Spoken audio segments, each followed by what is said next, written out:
Hello everyone and welcome to another episode of the Mind and Muse Crafts podcast. I am your host Caroline and this is episode 104. 104.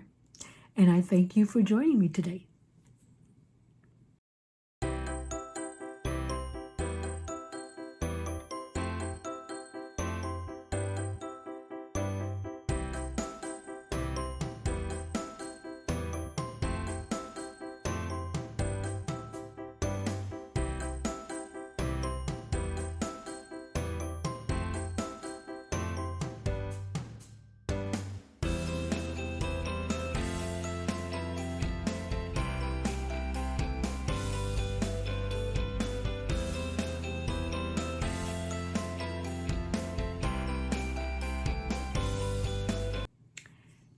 So first of all, let me start out by thanking you for joining me. If you are a returning viewer, I am very grateful for your company, for the fact that you come back every couple of weeks and want to check out what I've been up to and what I'm working on and what new things I've learned.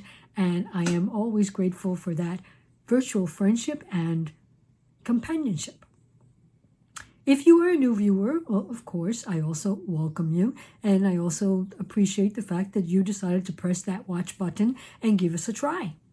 Hopefully, you'll like what you share with me today and you'll be willing to return in a couple of weeks to hear more about my projects.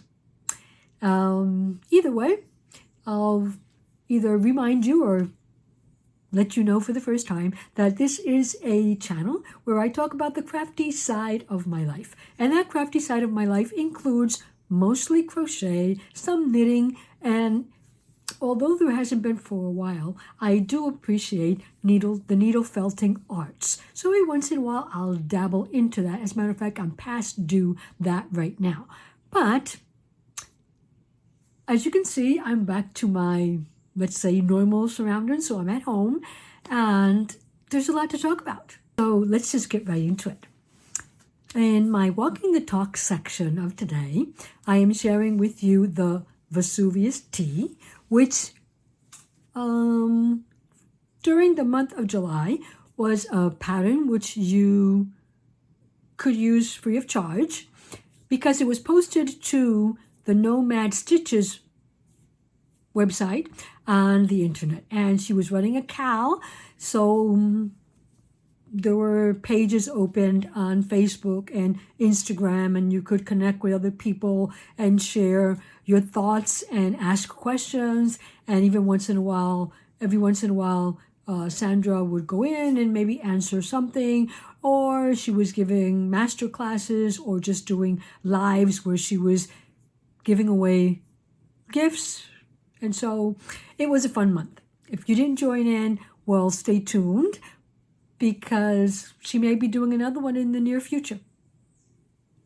So the pattern, you could not download it for free. You could just use it for free on her site. But if you wanted a reduction in price, you could purchase it off her shop with a 50% discount, which I thought was a steal. If I were the type of person who made things more than once, then I would definitely want to have that pattern in my collection. As it is, I usually don't have the time or the yarn to do that type of thing, so I didn't purchase this one. I just used it off her site, which had to be with a password that she gave you if you registered for the cal. So yeah, every time you went in, you had to enter the password and all that. But it was fun and it was helpful. A couple of times I needed some advice from other people who were also working on the cal. And I know that some of the viewers from this channel were also participating in the cal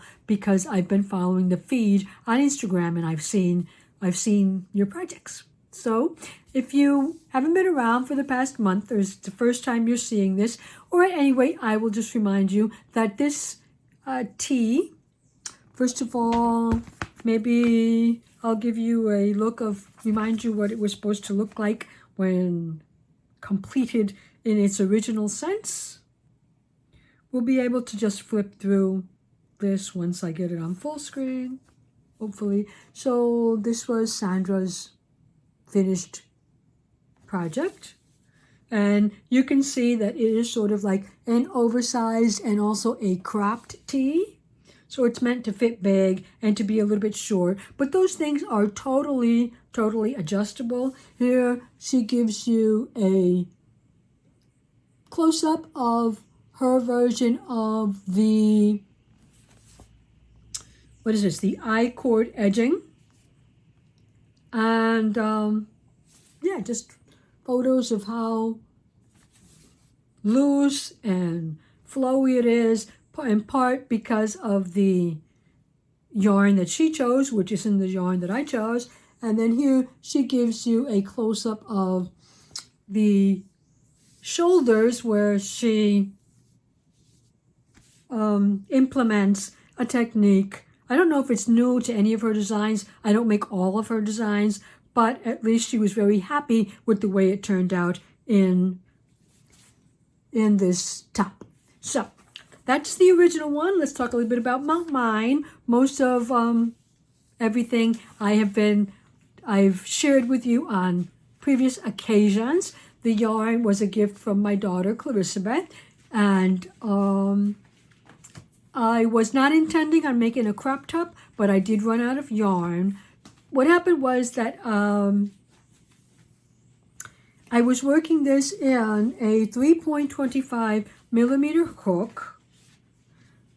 I'll check to see what she recommends a 3.5. I was working at 3.25 because, as you all know, I was down in Alabama and that was the only hook, well, not the only one, but the smallest hook size that I had taken with me. And it wasn't the smallest either, but it was the closest thing to a 3 millimeter hook. So I worked in a 2 or 3.5 millimeter hook. 3.5 is what she recommends. I use a 3.25.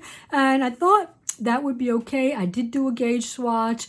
I did get gauge without blocking, and she recommends blocking first. So I was kind of like, oh, well, I'm going to do the smallest size because this is going to run a little bit big because I got gauge when it was dry. So when I actually block it, it's going to be bigger, but that seemed to work out okay. Initially, I did believe it was going to be too wide on the neck, but this edging, this I-cord edging that she uses, instead of the normal, what is it, single crochet in the back loop for a ribbing, does wonders at pulling in the work. And she recommends doing it in a larger hook because this single crochet, what it uses, slip stitch in the back loop only, tends to really pull in and get tight. But I used the same hook size because that's what I had, and it did a really good job of completing the fit, because until then I wasn't sure it was going to fit me. The shoulders drop a bit, and so she does a very short sleeve before she again finishes off in the edging. Notice this edging is a different yarn because I actually ran out of yarn at the final edging.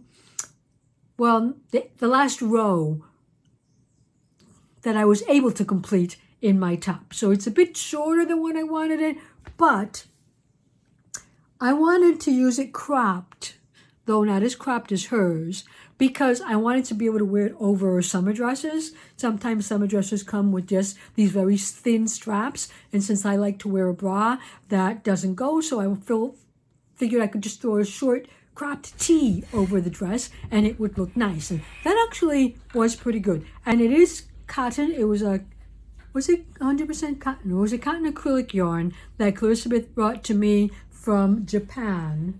And I believe I discarded all the ball bands in Alabama when I was cleaning up to come back. But that's okay because I couldn't read anything on it anyway because it was all in Japanese. But it was a good yarn to work with. And I do believe it's thin enough that I could actually wear this out. Although I have to really trend quietly with that because the excessive heat warnings have been practically daily for us now. And so it has not been an easy comeback. It has not been an easy comeback. But basically, I'm wearing it with also these crochet earrings that were not an original design, but I at one point introduced them here on the podcast as a finished make, and I also included on that podcast the link if you're interested in making it. If I find it again, I will put all of my links to the projects that I describe, and maybe sometimes some of the yarn, if it's not too much of a common yarn, in the description box below. And so I normally try and get that done before I upload it, but sometimes I don't. So if you go there and the description box is empty, please feel free to come back a couple of days later where I have caught up on my work and have put that up to date. So the Vesuvias top, I hope those of you that were participating finished it, and I would sure love to see your version, because from what I saw in the hashtag, I haven't checked Ravelry, but there are quite a bit of projects on Ravelry, but I don't know if they are testers and not necessarily from the Cal. So that is the Vesuvias tea, and as I said, I don't know if you can still work with the pattern that was on on her blog for free, but she does sell the pattern on her website also. So yeah, if you're looking into a nice summer, the stitch pattern is really pretty. It's quick to learn and it's quick to work up, and the additional things, if you've never done I-cord edgings that you learn, are also a plus. So yes, that's one of the things that I was working on this summer. That one is finished. There are a couple of other things that I finished forcibly. I had to finish them because I ran out of yarn. And so I was working also on I'll show it to you also, the Secret Garden top by Nomad Stitches also. Just coincidental because I was looking for a pattern to work up in a gradient yarn, very lace weight yarn that I was gifted by Claudia of the Sunbird Crochet Project. And I thought this pattern would work well with that. So I believe she works it up with a fingering weight, but it can be worked up with lace weight, and the uses are several. You can use it. This is her longer version. She does have a version as a cropped top and a very deep back neckline. And this one is cropped. And so this one obviously is not cropped. And the back can be either low or high. And she also extended it into a dress, which was my initial desire, was to make it as a dress. But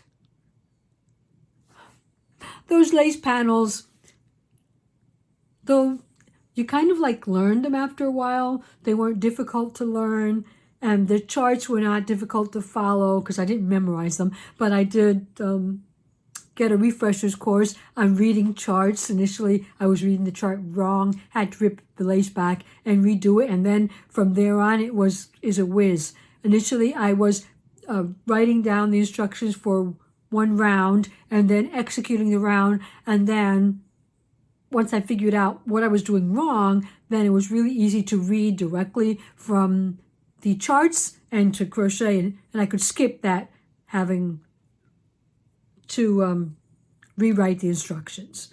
So low back, high back, crop top, not so crop top, and dress. See, the dress that she has here is, that's the higher, not the low top, the high top. And I thought that was so pretty, but I didn't have enough yarn, as you will see. Here's another look at it, as you will see. So the dress has 7, 8, 9. You could put as many repeats of the lace as you wanted to. It was just going to take some time because I was working with very thin yarn, and so I was also working with a gradient skein, as I said, gifted to me, and this is what I have up to now. Here's the top.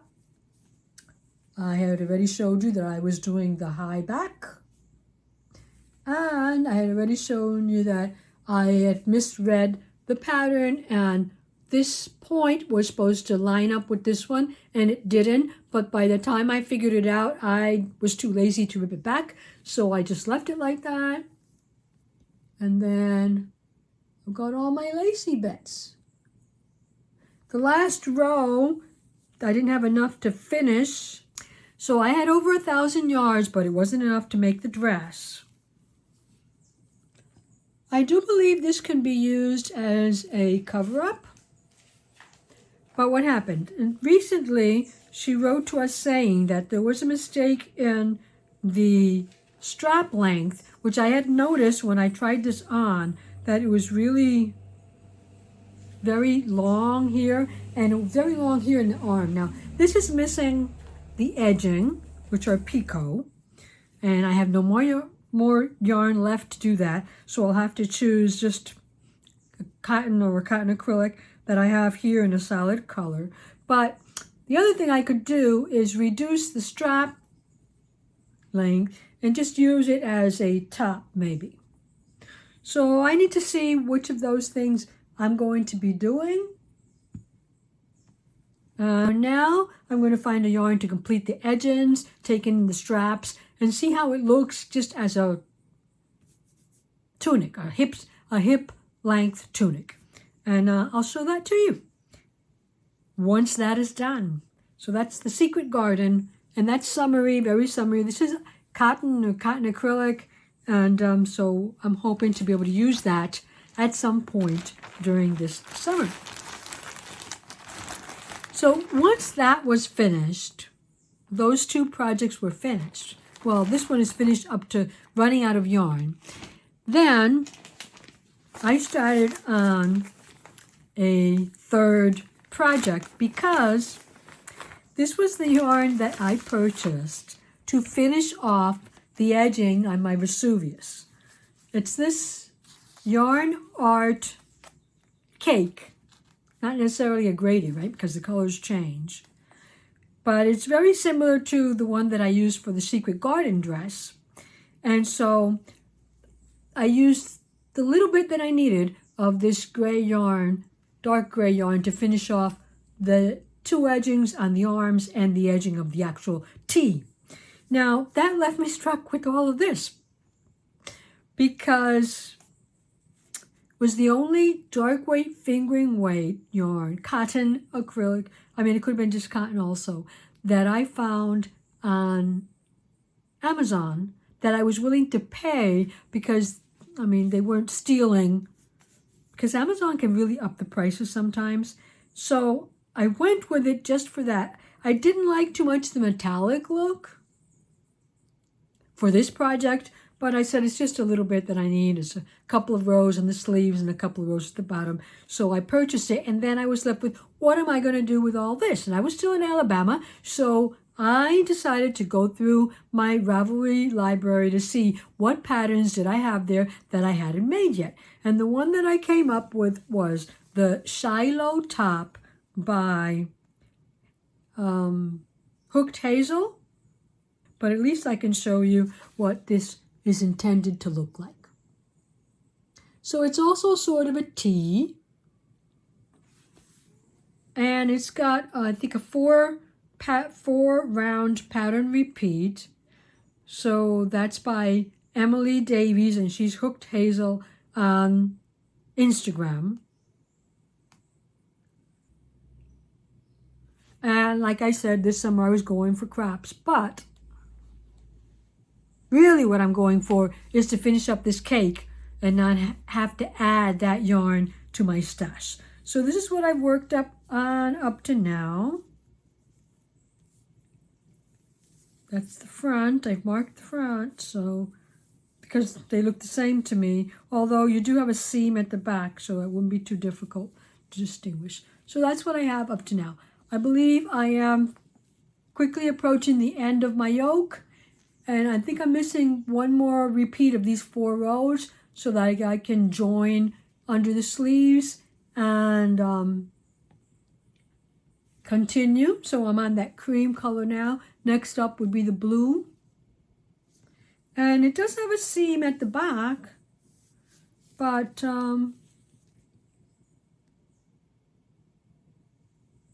if you, really look at it, somebody who really knows crochet can see the seam. But I think it's hidden enough that it won't bother me to have that seam down the back. And so this is showing you the wrong side. Let me see, yes.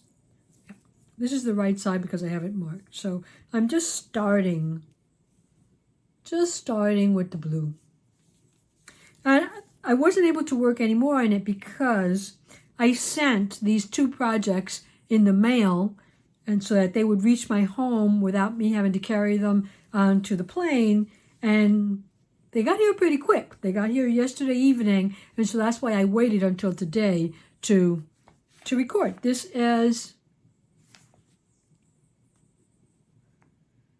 53% cotton and 43%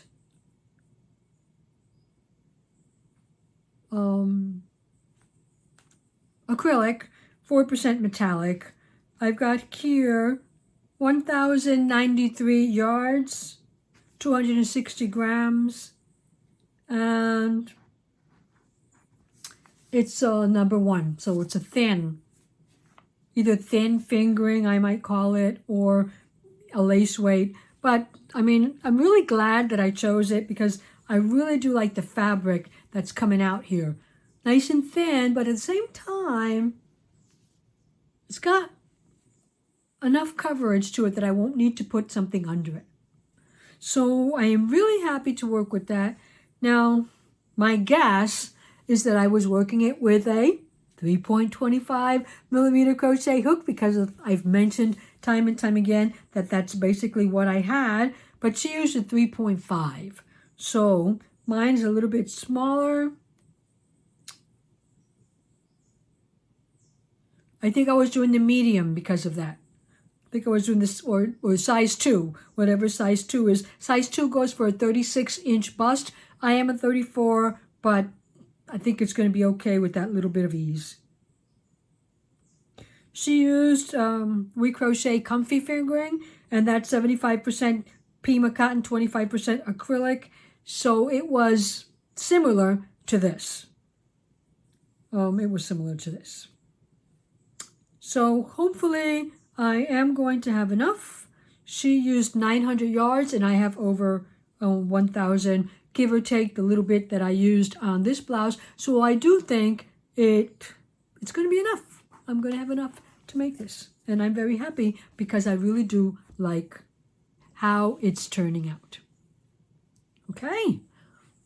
That's a lot of work, guys. It's been a little bit over 2 weeks because I was waiting for this to come in. But, I was working hard to finish the Vesuvias, to work on the summer garden, and to start this. And so I'll give myself a pat on the back. If you saw the joint podcast that I recorded with Clarissabeth at her home in Florida, because on the way back from Alabama, I was stopping with Clarissabeth in Florida for a couple of days, and we had enough time to put together a joint podcast. I talked there a little bit about our thrifting adventures, and how I love to thrift along with Clarissabeth, and some of the things that I was able to thrift, and how I had decided to add crochet to some of those. So that's something I'm not going to re-mention here. But in addition to all of this crocheting that I've been doing, I was also doing some tidbits on the side, some just little odds and ends, edges and earrings and stuff on the side that I shared with you in Clarissabeth's latest episode. So you can go there, and maybe some of you even saw it. So in between, maybe you thought I wasn't coming today, but I did, because I have a lot to talk about. So I came home from Florida, and you guys know that there were a couple of projects that I had on the go. A project that I can share with you that I've been working on since I got home. Well, in Clarissa's podcast, one of the things that I reminded you was that I was coming home to work on some winter sweaters that I had started back in January or February because I'm going on a trip in September for which I will need some warm clothes. And so I decided to use yarn that I had in my stash. I had tons of it. And still do, if you ask me.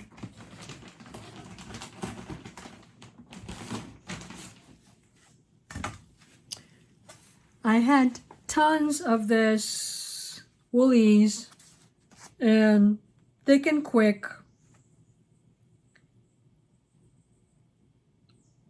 It's got to be super bulky.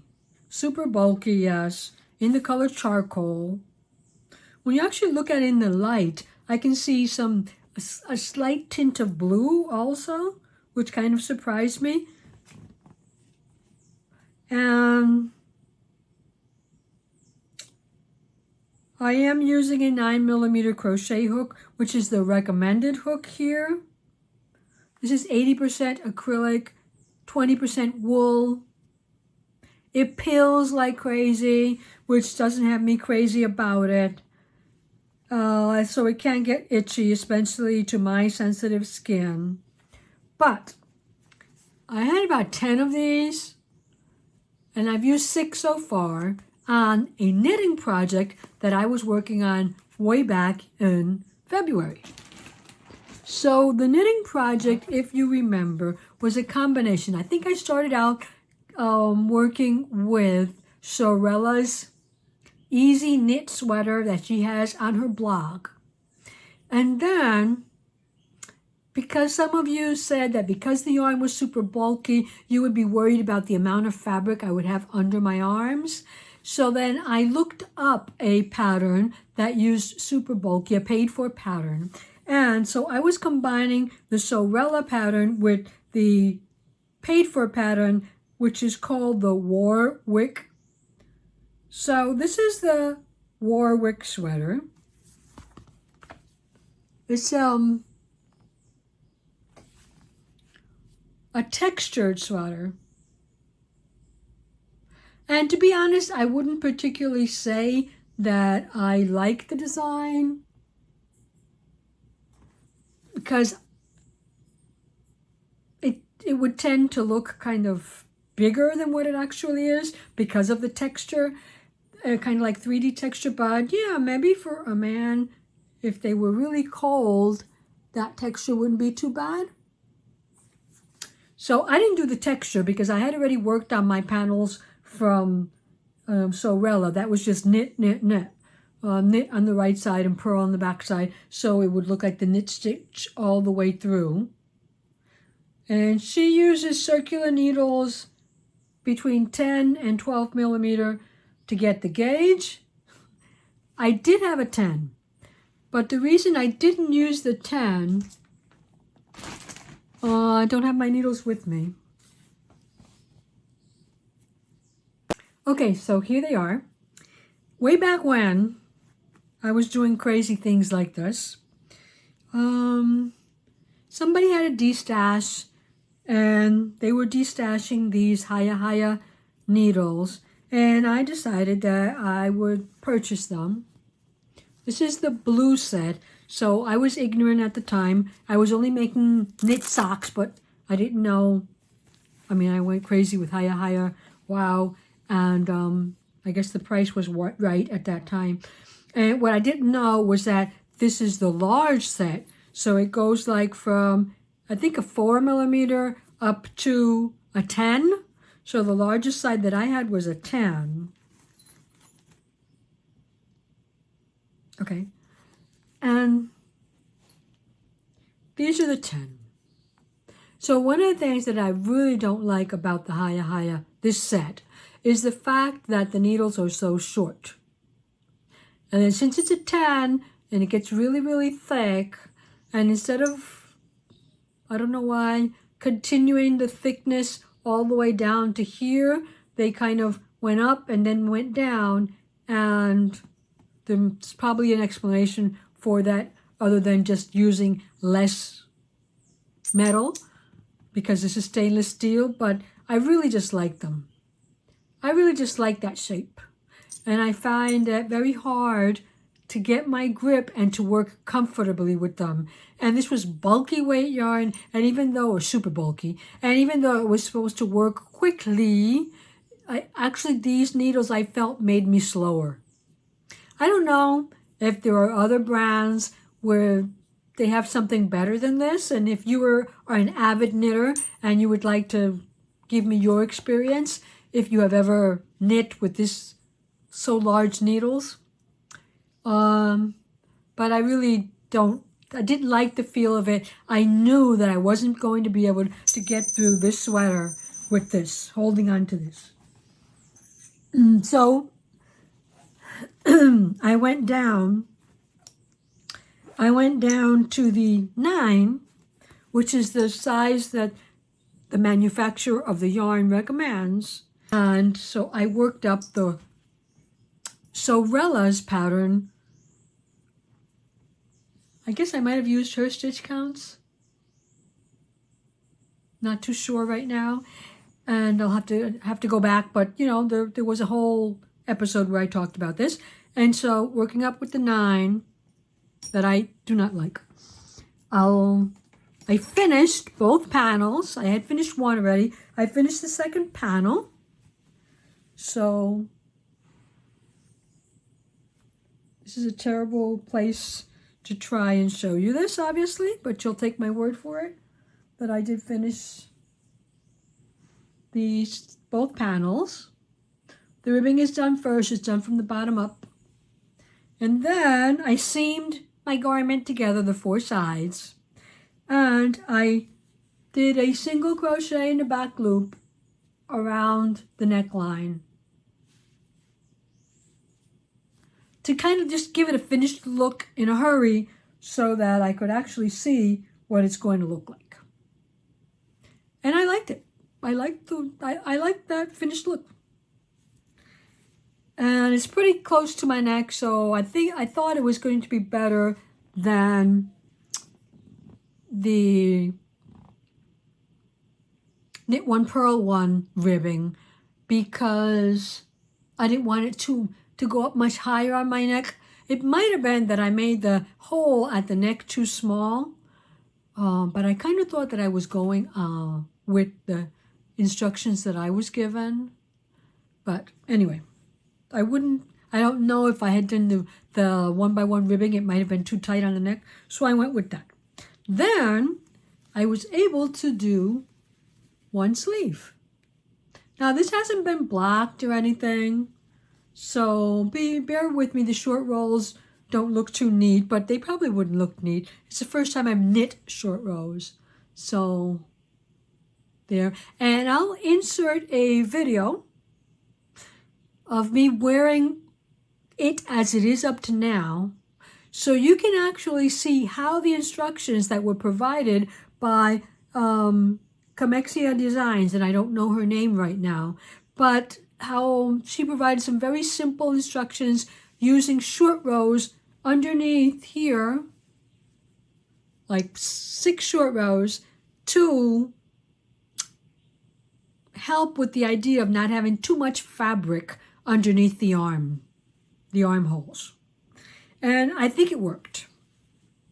Of course, it involved a wrap and turn, so when you got to a certain point, you wrapped and turned and went around the other way.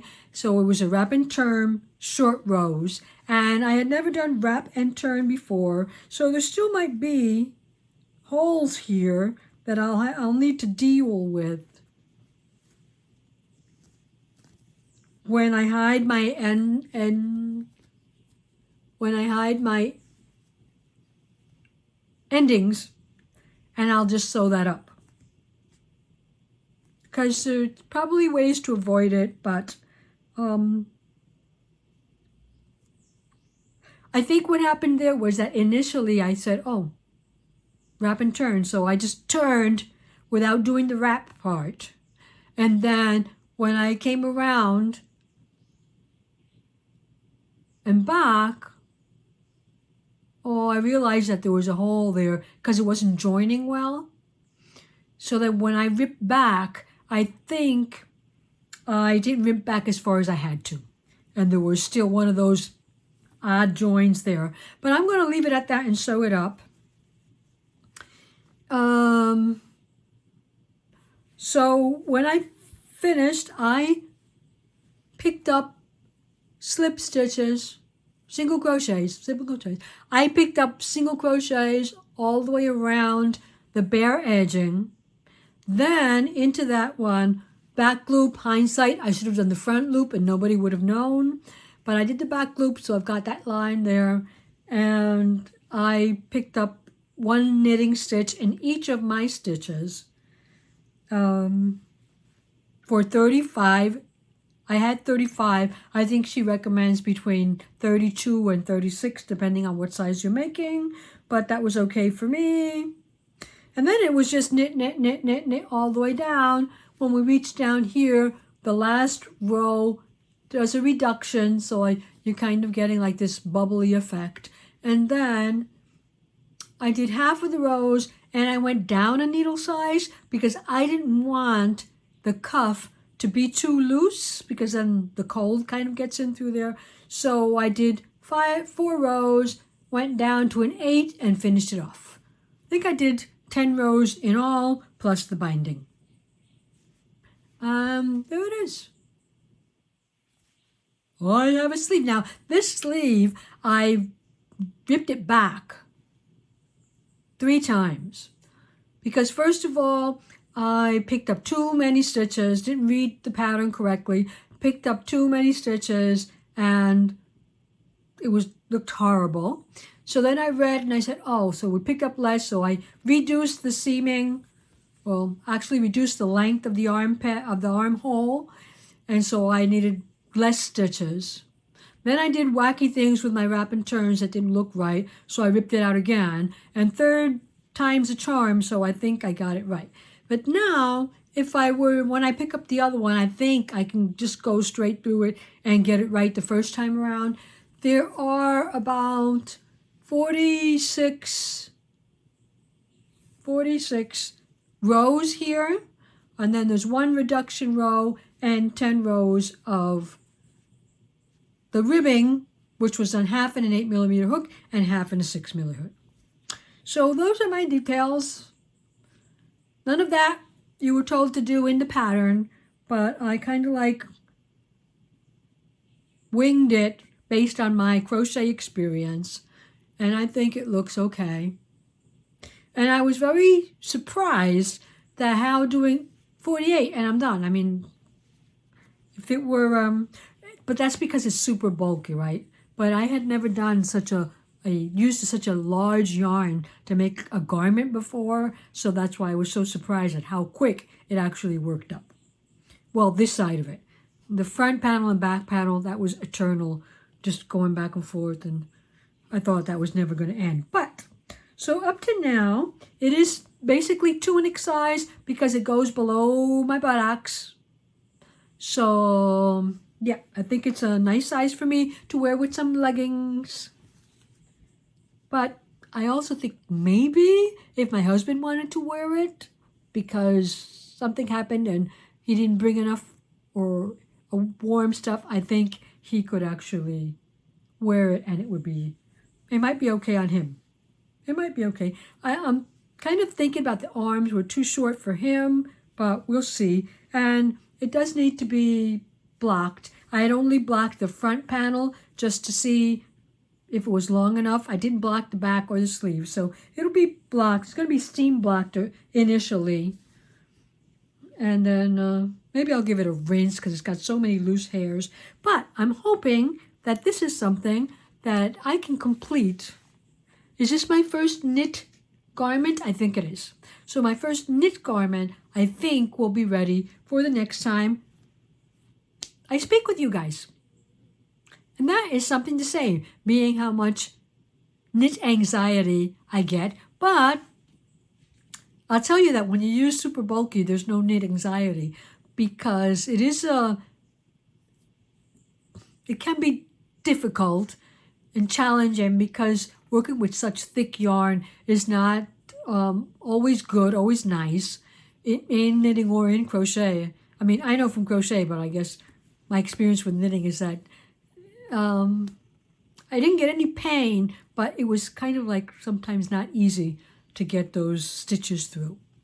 Anyway, there it is, folks. If you doubted that I could get this done before September, keep doubting because I still have another sleeve to go. But it seems closer and it seems more possible right now. So yay for challenging myself craft-wise, and also for reducing considerably my stash, because there were 10 skeins of that, 10 of these, and I do think I'm still going to have 2 left, but that's a serious reduction because that's a lot of yarn.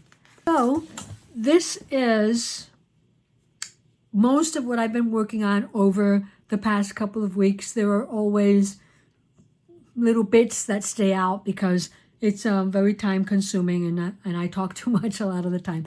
But anyway, I am very happy with my progress on each of these projects, and hopefully the next time that we meet up, these will be complete and I'll have some more ideas of things that I would like to share with you. Month of August has begun, and this month Lucas is coming down to Puerto Rico because it is his 2nd birthday, and they are going to celebrate it here on the island. So I'll be able to meet up with him in a little bit, and I'm happy about that too. He's doing well, he's progressing, he's gaining weight, he's growing, he's catching up with the things he should be doing. So I am very thankful to all of you that always ask.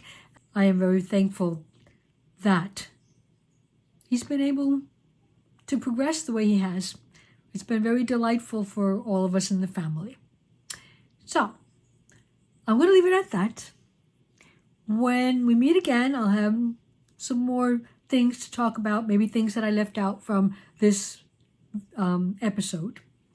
I hope you have been well, and share with me down below what you've been working on, what you've been up to, how the summer's been treating you if you live on the Northern Hemisphere, and how the weather has been treating you in general, wherever you live.